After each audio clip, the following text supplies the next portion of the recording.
Whaalawhalahi atu kua uko Esther Pāwihi, hanei he do tolo do walatala tutupu ke lata ia mui pūli he pōnei.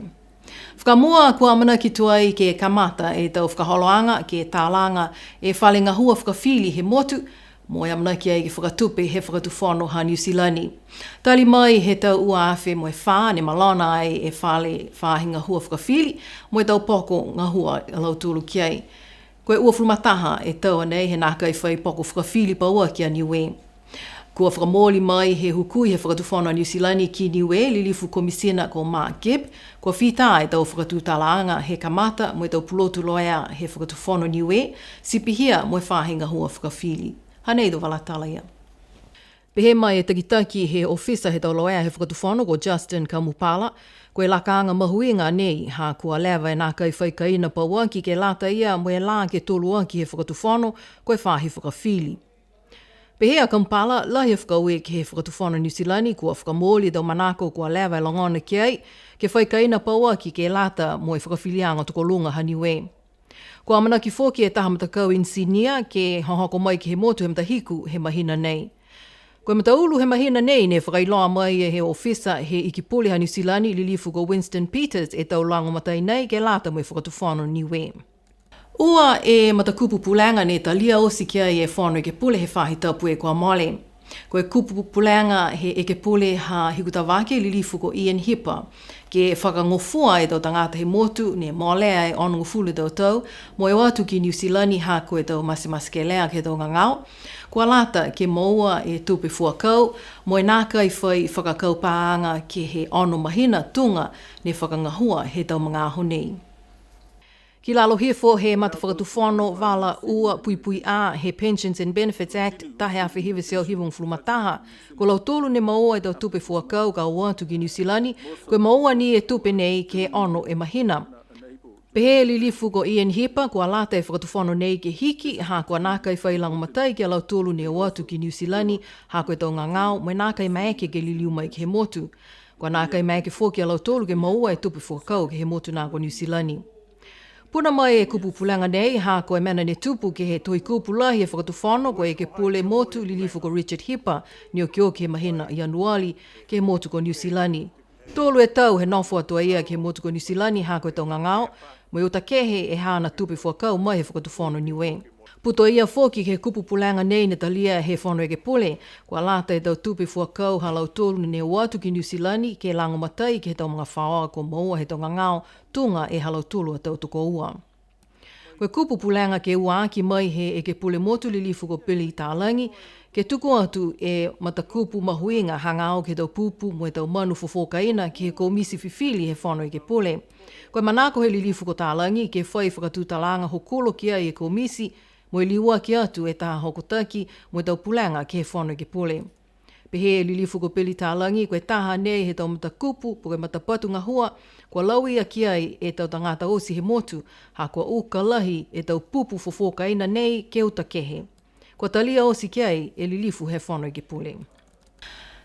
Taha pulotu tālanga hiapo ko Cora Allen Lafaiki Twist, kua whinatua ia ki he motu nā ko Scotland, mo e whinatua ia ki ngā hua ki he National Museum of Scotland, sipihia mo e Hunter Rian Museum. Ni uina ai he tau takitaki he tau Whale Museum nei ia ke whinatu mo e ahiahi ke he ono e tau Whale Museum he motu nā ko Scotland. Kua manako foki a Lafaiki Twist ke ole lango matai ke he pale miaha Niue, ke liwaki mai e whalu he tau taonga hiapo mai he motu nā ko Scotland, ke le veki whakamitaki ki Niue. Mahuinga e whenonga nei ha Cora Allen Lafaiki Twist, ke ono mata ki he tau taonga ha Niue koe tau tufunga hiapo, mo tau koloa ne toka ke tau Whale Museum ke motu nā ko Scotland. Pehe a Lafaiki Twist, koe whalu he tau hiapo ni kisia ia, ko ka mata te ke malona. Koe hana manako ke langmatai ke liu tau se whakamitaki, mo liwaki mai e tau taonga nei ki Niue ke le veki whakamitaki. Talahau mai ia kia BCN News, ko manako ia ke ole ke he palemia he motu, ke kamata e taha whakaholoanga ke liwaki mai e tau taonga nei ha Niue, ne toka ke he tau Whale Museum i Scotland. Toko ua fulu e tau hukui mai he tau motu he Pasifika kua tolo mai ki Niue ke lata mo e taha whakaholoanga. Ke e whēloa aki ke he tau puhala mo e tau anga whakamotu ke e whakawhetui e tau pulotu nei ke tau ngā hua fuafuanga he matangi mo ka lai meti. Pe he hukui mai he kautaha United Nations Environment Program CISPAC ko Elisabetta Kerslake koe tau whakakuanga mahuinga ke kisia mata whee iloa aki mo i tūtala hanga au ke tau anga whakamotu mo i tau lato matala whakamotu. Ke whai whakakuanga mo i langa matai tau whiwhilianga halau tolu ni ngā hua ke he tau whahi fuafua matangi mo i ka lai mete. Ne hawhangi ai he iki pule he pataanga tau whahinga hua mai tau koloa tufunga sia lilifu esa mona i Niue tau whakaholoanga nei he au whlaile kwa mole ke he whale tolo maliniamu. Kua watu foki alau tolu ke ono ke tau ngahua he tau matakau Girls Brigade he maanga ko hakupu, si pia foki me ahia tu ke he ofisa fuafua matangi ha Niue i whanua kula. Kua tau whakaholoanga nei ne whakatupi ai me kau whakalataha ki ai matakau SPREP, si pihia me matakau United Nations Environment Program CISPAC 5. Koe tau whahi tapu e kua mole ne hoko mai taha pulotu kumi moko mai he aonga pulotu James Cook University ha Australia. Hoko mai ia ke tau se whala tau kumianga ke lata mo e tau whanga namu kehe ne no nofu i Niue. Koe tau tahe awhi hiwi seo walunga fulu ne tau se tau kumianga mo i kisia koe wha e whanga namu kehe i Niue he tau mga hala ia. Koe tau kumianga nei ke kisia e tau whanga namu kehe ne no nofu i ki Niue he tau mga aho nei. Mo e ke langmatai atu ke he tau ngahua he whahinga o malolo sino. Ke kisia e tau namu ne whai utawiko e tau ngangao tunga e dengue fever, malaria, zika, mo chikungunya. Koe tau tahe awhi hiwa se au walungu fulu ne whakahoko e taha kumianga ki Niue, mo i kisia e koe wha e whanga namu kua whakamau hifo ki Niue he tau mga hala ia. Ka pehe e pulotu nei ko Amanda Murphy, linga fuafua kua malikisi hake tau numela whanga namu tali mai he mga hala nā. Koe tau kumianga nei ke langmatai ke tau whakaholoanga PAC Mosi he atu Pasifika ke pui tau momo i tangata mai he tau ngangao kehe ne uta whano he tau namu. Ne hako mai taha pulotu mai he whahinga ho leo ha New Zealand ke whakaako alau tolu tau leo he motu.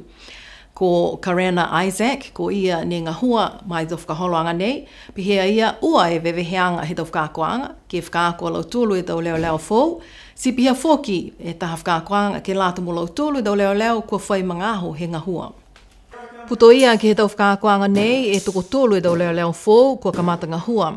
Ko lau tolu nei ne whakaosi mai he aonga toko lunga he tau e kua mole, mo e kamata e tau whakakoanga ke he whahinga hua leo.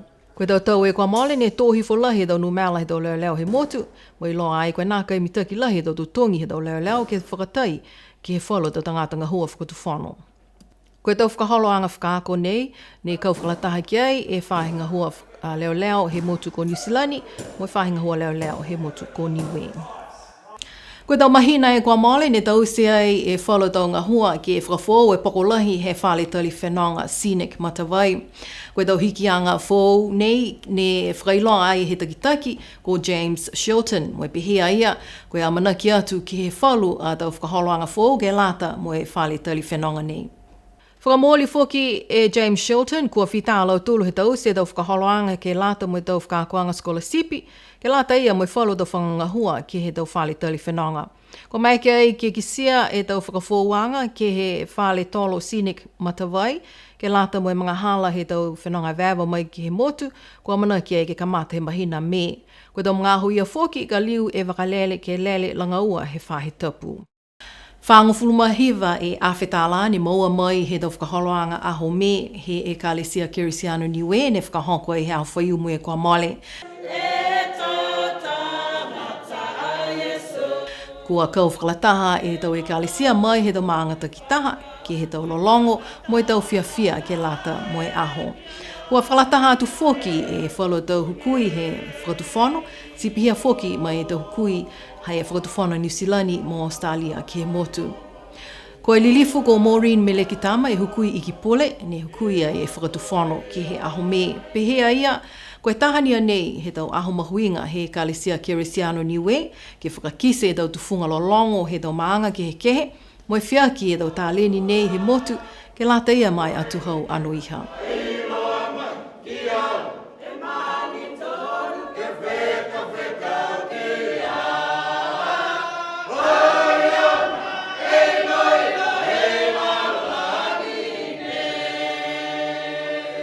Ke Ke whakaosia ki hadau tōlu a dau walatala ke pūli he pōnei mai he tau whahi sipote mo i whawhao seno.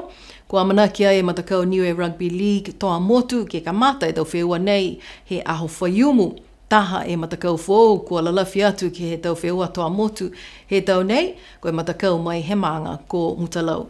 O atu ke ono ke tau wheua ia, kua manaki ai ke whakahoko po ke kamata, ke he male tuasea i ha kupu, to kamata e matahola hiva, he pungi whaiumu.